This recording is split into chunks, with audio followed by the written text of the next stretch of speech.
Hello, hello, good evening, good morning, good afternoon, wherever you are. This is Ali Ettarnichi at Ali Dose of Inspiration. And as promised, every Monday we bring guests from all over the world to share their story of hope, resiliency, and rebirth. And today I have my friend Kathleen McLean, and she is a licensed emotional fitness coach. She is certified face reading specialist and multidisciplinary artist. As a mental health professional, she offers a unique approach to clients seeking greater personal state control, increased confidence, and rapid relief from traumatic or stuck emotional experience. Please, for any information, visit her page, which is East Coast Reset, or go to her website, www.emotionalfitness.coach, to learn more about Caitlin. Welcome, Caitlin, to Ali Dose of Inspiration. Please, I know I just introduced you, but if there is something you can tell us about yourself, please take it from there. And what is your story of hope, rebirth, and resiliency? Well, Ali, thank you so much. It's a pleasure to be here.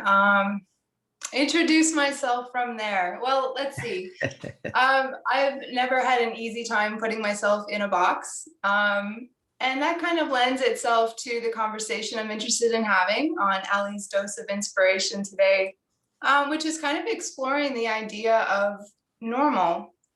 And normal is a word that's getting thrown around a lot.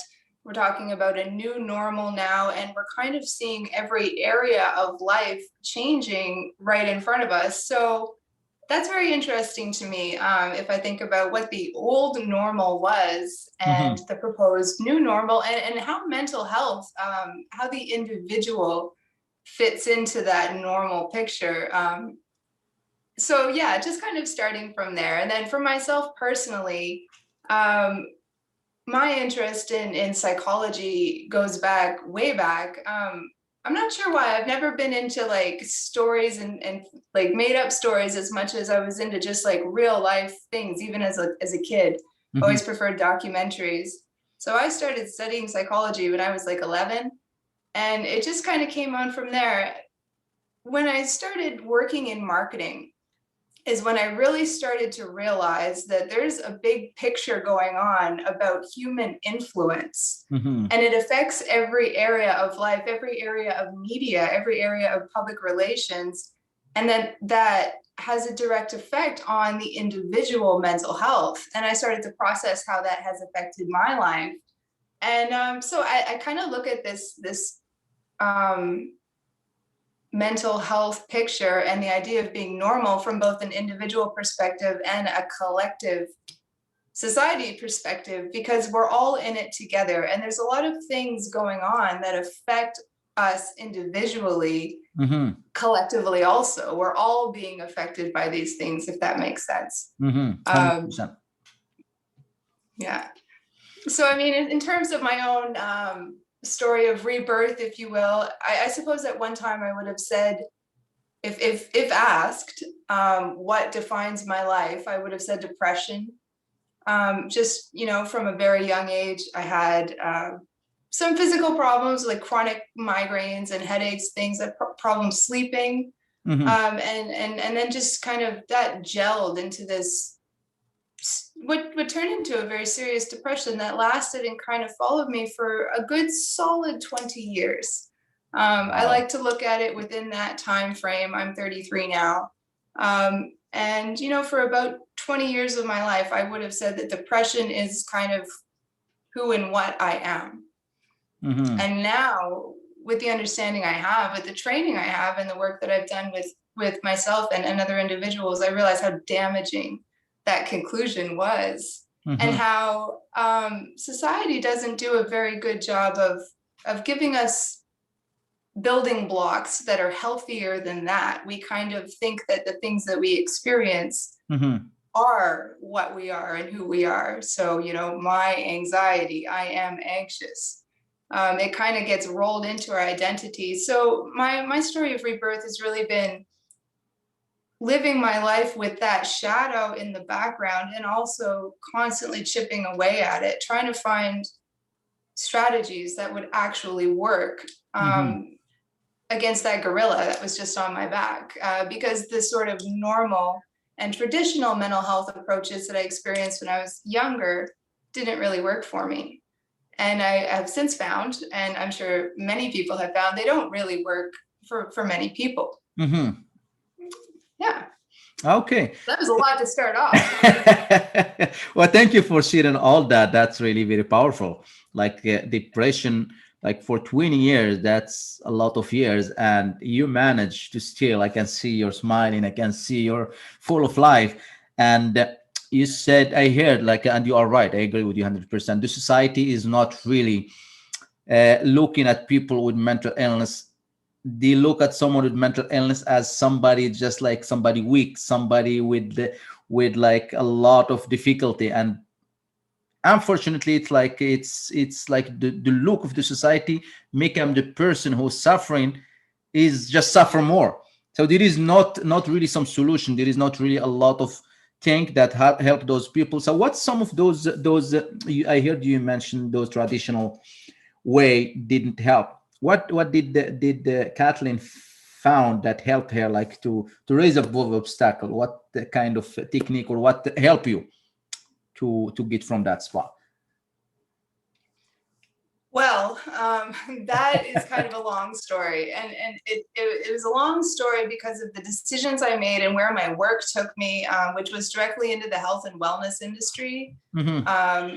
I left school, kind of had a mental breakdown when I was 19. I was at university, so I left that. I went to Calgary, started working in a bar. Mm-hmm. That was when I first really started doing free counseling, you know. And as a former cab driver, I'm sure you've maybe had the same experience I've had of being constantly amazed at what people will just share with you, 100%. whether you're driving their car or serving their drink or whatnot. Anyway, so then I went to Australia and kind of messed around, traveled for a while, came back here, and I went to school for public relations. And at that time started working in the health and wellness industry. I was working with trade shows and just marketing for exhibitors. Mm-hmm. So we had a regional trade show, and I was responsible for getting to know every single one of the sort of health and wellness related services and the practitioners, which involved a lot of trying things out. At that time, I was involved with promoting meditation, and I meditated a lot. I meditated for about 8.5 years, in fact. But I'm not sure that was I wouldn't actually say that was one of the things that helped me the most in the end. Mm-hmm. Although it did increase my level of self-awareness, it wasn't until I really started learning about talking and listening honestly. Mm-hmm. And that kind of came along the way, you know. And it wasn't immediately obvious. Working in marketing, I've done some circus work, some performing work here and there. I was always working in and out of bars and restaurants. You have a smile on, right? There is an aspect of performance, of moving through life, especially when you're trying to hide the fact that you have this giant monkey on your back. Mm-hmm. So I became quite good at doing a lot of different things, but it was really the honesty piece I was missing. So when I found emotional fitness back in 2015, that was a game changer, because it was really the first time that someone sat down with me and really truly just wanted to listen to what I had to say. Mm-hmm. And allow me to direct that process. I never experienced that. I didn't go to a lot of therapy when I was younger, mostly because it never clicked. Mm-hmm. You know, the wait times were huge. I'd be, you know, a teenager having a crisis. It might be 6 to 8 months until I was able to see someone, you know, and I don't believe much of that has changed when we talk about accessibility to mental health services. And I would like to touch on some of the barriers a little bit later on. Mm-hmm. But the emotional fitness process was really unique because of the listening aspect, and because there was no judgment, no diagnosis, and no threat of medication, which was a big thing for me. And I think that maybe going quickly back to barriers for seeking help, Mm-hmm. the fear of being judged, labeled, and medicated, I think is prevalent for a lot of people. You know, we have these issues, these feelings, we can't quite put a word on it, or maybe we can. Mm-hmm. Um, but it doesn't necessarily mean we want to get into a system and a process where someone else is going to give us this identity label thing, or perhaps, you know, just send us down a road where it becomes about a treatment and not about the individual. So emotional fitness was the total opposite of that. And it was just attention to me, and I got to hear myself speaking honestly for probably the first time. You know, I didn't get that in my meditation reflections. Hmm. You know, I didn't get that during different types of treatments or different types of energy work, or other type of quick fix modalities. Didn't really give me that human magic that pure simple listening has, Hmm. that brings us out of ourselves. And the honesty thing was big because I didn't know how much I was hiding in my life at that time. Mm. I like that. And they hear the word honesty and they hear listening. And when I start be honest with myself and really listen, and I get that opportunity to listen to myself, that was a game changer for me. So tell us a little bit about the emotional fitness. I know you shared a little bit about it. And I see that you are a emotional fitness coach as well, licensed emotional fitness coach. How that help, like help yourself, and you feel this approach is really something that I was missing, and is listening and feel someone listen to me, and at the same time listening to myself what I say. Just tell us a little bit quick about that. Well, um, I kind of like to tell the story of how I got into emotional fitness, because I think it's a little bit unique. It was kind of a miracle for me. The coach that I had at the time, I met through the trade show, and for whatever reason, she just kind of said, "Why don't you come and have a session?" And then each time that I went, and I had at that time no money, very little sort of groundedness in my life. I was really hurting and doing all these things and not really addressing my issues. So at the end of every session, she would kind of say, "Well, why don't you come back again?" And then before I knew it, I had done the 10 steps, or the 9 steps, sorry. I'd Hmm. experienced the 9 steps to emotional fitness. And I'd had this new experience of myself. Hmm. Where I think I was living very dissociated, like very far back, kind of watching myself doing all these things. I was slowly through the emotional fitness process starting to become the person who was doing those things, Hmm. instead of just the watcher, you know. So it was really it was a process of coming into my body, into the world, and slowly, because I think that when we carry negative emotions, especially for a long time, whether it's depression, anxiety is a big one for me. Hmm. The whatever ghosts of previous traumas or life experiences, that we might have, I think that our body tends to get to be a scary place. Hmm. You know, we don't, those feelings kind of sit there, especially anxiety can be very physical. We think about racing thoughts and so on, Hmm. but anyone who has chronic generalized anxiety will tell you when you wake up in the morning, it's there, it's in your body.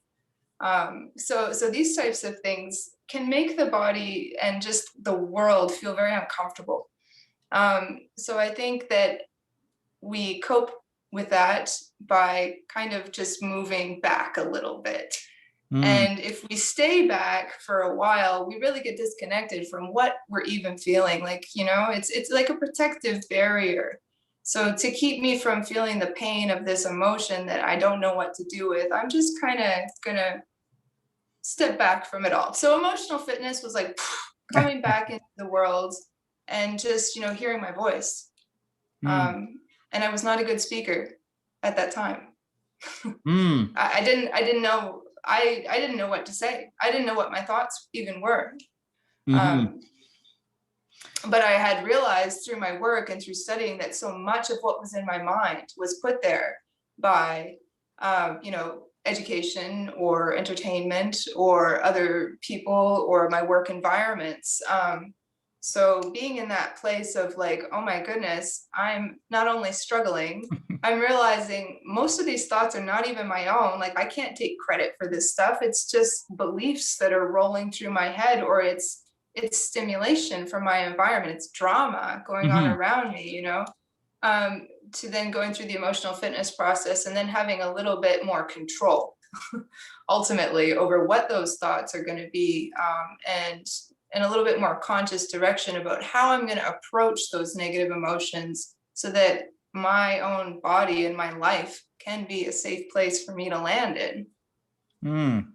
I love that. I really love that. So emotional fitness was like the kind of almost like the wake up call or the thing that give Kathleen the confidence to speak up, the confidence to really ground herself and dive inside herself and say no to all those stimulation that been put on her from the society, from the childhood, from the family, from everything. And it's just build up. And when she get to listen to that, listen to herself through those steps from emotional fitness, it's just kind of you see it from different perspective now. Huh? So I can see now you're smiling, you're more confident and stuff like that, because compared to what you told me earlier, you were just like kind of you feel now you are more a speaker, you can speak and you can say that.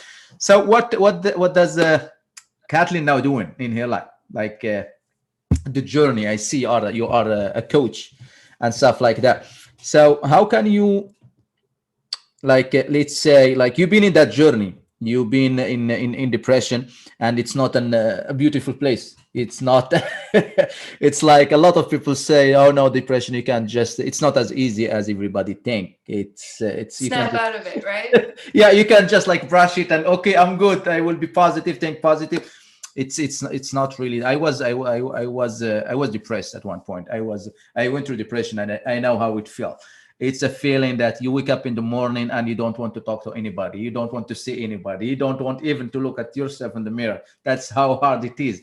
And it is a feeling that keep coming, and the more you get obsessed with those feelings, with this thought, it kind of like almost control you, and you become like a slave to those thoughts, and you believe whatever they tell you. It is a mindset. At some point it is a mindset, and it is also the practice we need to I'm talking for myself. It's a practice that I did. It's like a strategy that I have to fill up myself with positivity, exercise, eat right, environment, choose the positive friend, all that stuff. It's all together helped me to get rid from that spot and become the person that I am right now. So now you are a licensed emotional fitness coach. So emotional fitness helps you, Kathleen. And now, how do you facilitate those tools? And I see also you are certified face reading specialist. Can you tell us a little bit about that? Like just Yeah, for sure.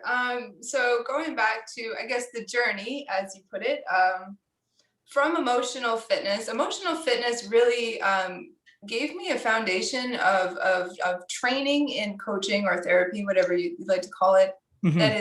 is invaluable. And I've seen, going on further training from there, that the seemingly simple skill of listening is really, it's not something that everyone has. And even in high level, training environments with very skilled high level practitioners in different types of fields, Mhm. just to be able to listen is not always something that's there. So that has been great.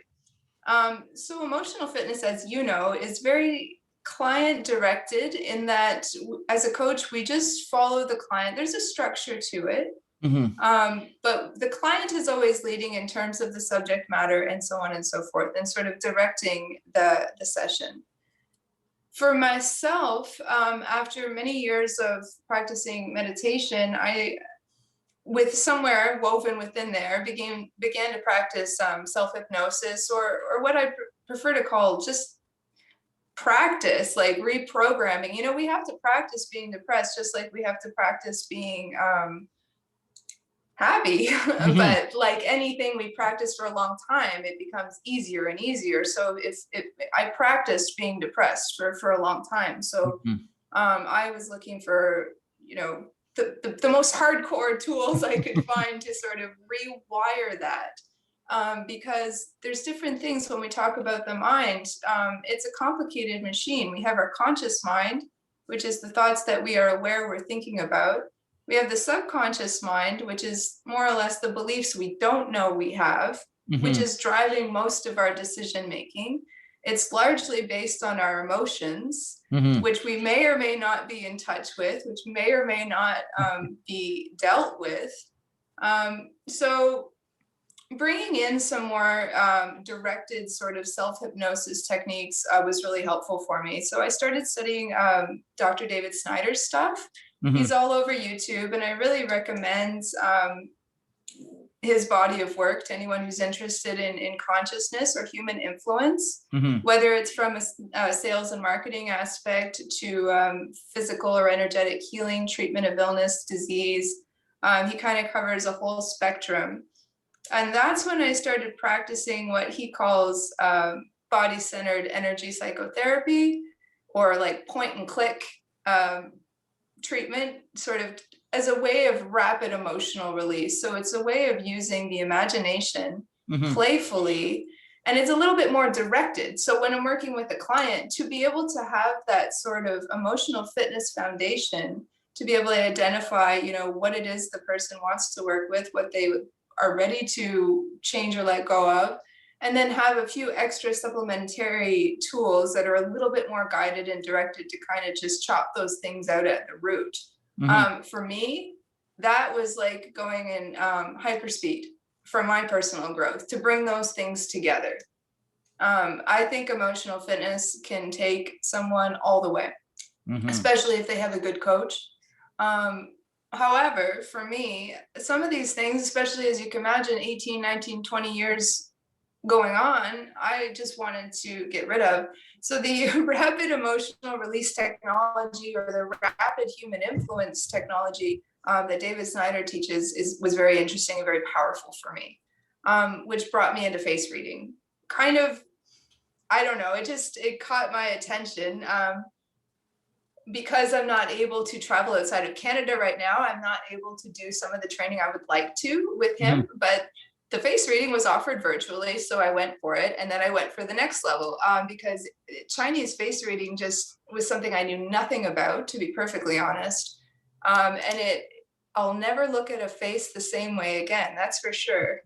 So it's basically the idea that our emotions are some of the primary influencers of the lines, let's say, or the shape of our face, and vice versa. So the Chinese sort of see the human medical system as a hologram. So the emotions are not separate from the physical diagnosis, if that makes sense. There's a very interconnected way of looking at it. So in face reading, over 3,000 years of observation, they were able to nail down what features of the face tend to correspond with what personality traits, characteristics, and what features might indicate certain emotional responses or prolonged emotional states. So put simply, a face reader can take a quick glance at someone's face and kind of see their level of openness, more or less how quickly they come to make decisions, how they process information, a little bit of how their relationship was with the parents, whatever you want to look for. We've heard those sayings like, the eyes are the window to the soul. They would kind of blend nicely with that. And other ones too, like tight-lipped. If someone has a tight mouth, and that saying tight-lipped, it kind of goes along with they don't speak easily. They'll keep things to themselves. So Okay. think So how these things someone are would built like into the language. something like that. Like me, like they are quiet. They keep quiet to themselves. Like if they are. Yeah, if someone kind of has that point of pressing their lips together, it can indicate that they're not speaking. They're holding back their words a little bit. It's an amazingly deep field. So it comes in handy just in sort of the overall science of human influence and understanding people. But in a therapeutic context, it kind of gives an idea of what might be happening. Mm-hmm. what might be going on. So like, the line in here in the face is not going to say, oh, this happened to you when you were 7 years old, nothing like that. Mm-hmm. But it could indicate, latent sadness, or a lost love, something from childhood that was given up and that was really important. So certain types of things, it's a very interesting addition to emotional fitness and to the sort of body-centered hypnosis stuff. It's But amazing. it's all for me. It's all about speed and efficiency, and I'm very passionate about expressing Mhm. that change doesn't have to take a long time. Nobody told me that. Um, I wish they had. Nobody gave me the keys to the kingdom. Nobody really educated me about how my mind works, how my emotions work, how to address things when they come up. Um, and that's nobody's fault in particular. I'm not pointing the finger at anyone. I think society, like we mentioned, really fails to equip us to work with our own human neurology. So one of the things I love most is not only doing the work with the client, but just teaching them some of these basic things that we can understand about our own consciousness, our own minds, and our own bodies and how they work together that can really reduce the suffering so much. So much of it Mhm. is physiological, so much of it is posture. Mhm. If I Amazing. can change the way I sit or stand and emotionally feel better, that's pretty powerful. All I have to do then is make the choice to do it. Exactly. I really love that. Like it's you have like you have those tools. You have combination of between emotional fitness tools, and you have the combination also with face reading like tools. So it kind of just still it's almost like the type of personality. Like some people who are like drivers, some people who are like analytic, some people who are like just emotional. So when you know each type of person, you know how to communicate effectively with each person. So Yep. basically that's just give you like, okay, I have to react now, and this is how I'm. You are not going to tell someone who is like all about relation, who is all someone who is all about social creating relation, something about logic stuff like analytic, this like fact. He will just lose them at the beginning. But the same thing for someone who is analytic, and you just tell them about story and stuff, and they will just start with you like, no, this is fact. This is 1 + 1 = 2. So so it's the same thing with face reading. You can see because the face is the mirror of what's going on inside. And the eyes, as you mentioned, is the window to the soul. And when we really understand people, we can be quick and how we connect with them. And with that, you shared that point. That's really amazing. And this is a unique approach that what I see on your biography here, my friend. You offer a unique approach to clients seeking greater personal state control, increased confidence, and rapid relief from traumatic or stuck emotional experience. So you combine those tools, Caitlin, for facilitating or getting people to get unstuck from those traumatic or stuck emotional experience. Yeah. Yep. 100%. That's pretty much what it is. I know what works really well for me, but everyone has their own flavor and their own expression. And some of the more rapid release techniques, while they can be effective, I truly personally believe, certain things we do just have to share with someone, Mhm. just speak. So like I said, I think emotional fitness can take us everywhere we need to go in terms of working on ourselves and our issues. There's fast things to throw in there, but you nailed it with just learning more about how we work helps us understand how everyone else is working as well. Mhm. So communication can be so much more easier and coherent, you know, not only in our inner voice, in our inner world, but with everyone around us when we understand certain things about how people are thinking and how influencers are affecting us. Mhm. Um, yeah, so for 100%. sure. 100%. I really like that because also I will go back to depression, and I'm talking about myself when I was in that dark spot, when I was in that area, depression. It was a tough. and it's not easy, let me tell you that. But what I discovered, that when we keep our emotion inside, when we suppress the thing that should be out, when we put our lips and don't talk and hide what we want to say, our gut feelings sometimes tell us, you need to talk, you need to speak up, you need to share, but we hold it in. We keep it in, just like a bottle. When we take a bottle, we keep filling it up without letting any area where it can breathe, it will explode. Same thing for, that's for me, that's how I discover. And I found like I let everything inside. I let everyone come first. I let all my feeling come down. I let everyone outside like try to make everyone happy. And there was a saying that I really love. So I did an interview with the girl the other day, and she said, when a man or a woman, uh, yeah, when a man or a woman live for people's approval, they will die for their rejection. And they found that really powerful, because sometimes we really seek approval from others. We seek their attention. We seek everything from them. We give them advice and we don't even take those advice. But the moment they make that switch and they start listening to that sound inside, I start giving advice to myself and listen to it. I start seeking approval from myself instead of others. That voice start to come out happy and out loud, and all the dirt that was inside come out, and I start to breathe just like the bottle. It won't explode because you lit a little, you take the cover out and it can breathe. So this is really what helped me. And the depression, as you mentioned, it's like when we open, when we let go, when we speak up and we share.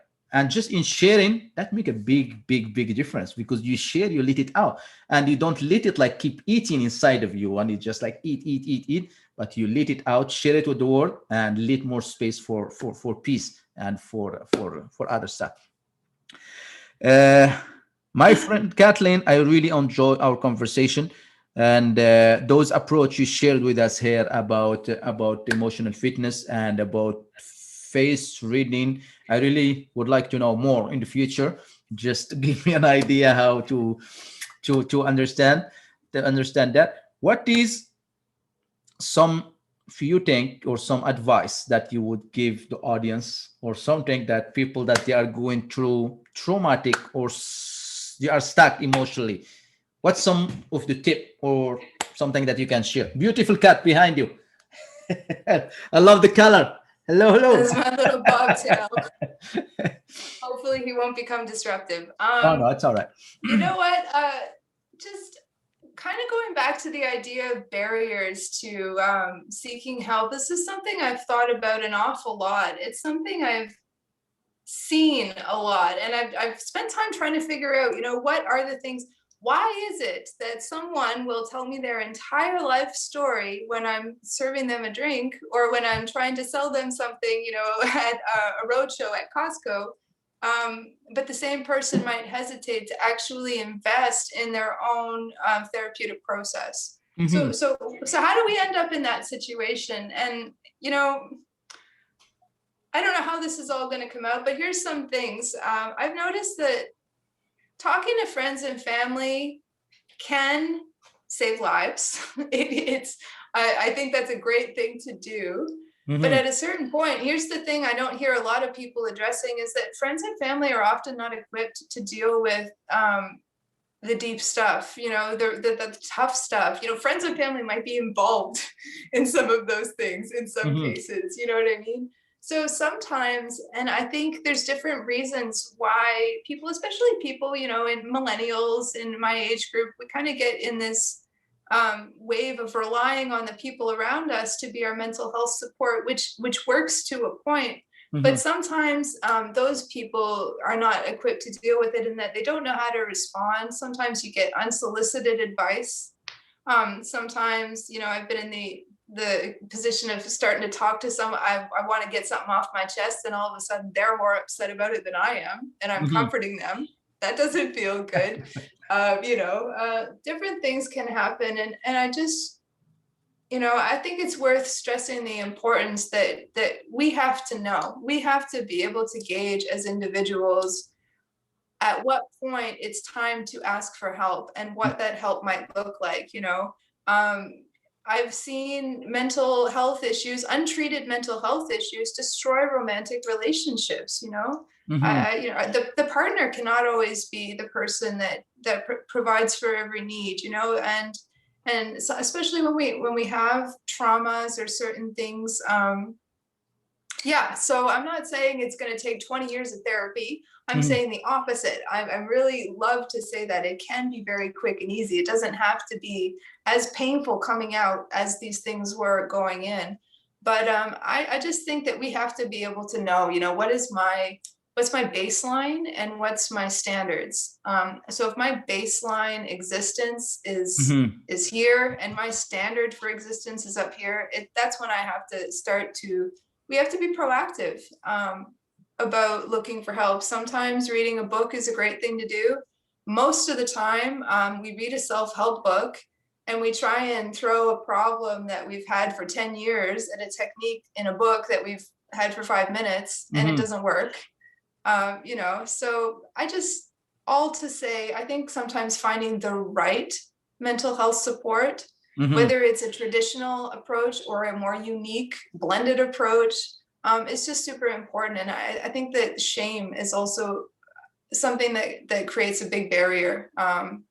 And we have to fix that. We have to fix that by having these conversations, by Hmm. providing these doses of inspiration, just to say that this is a part of life. It's part of life in a sick society.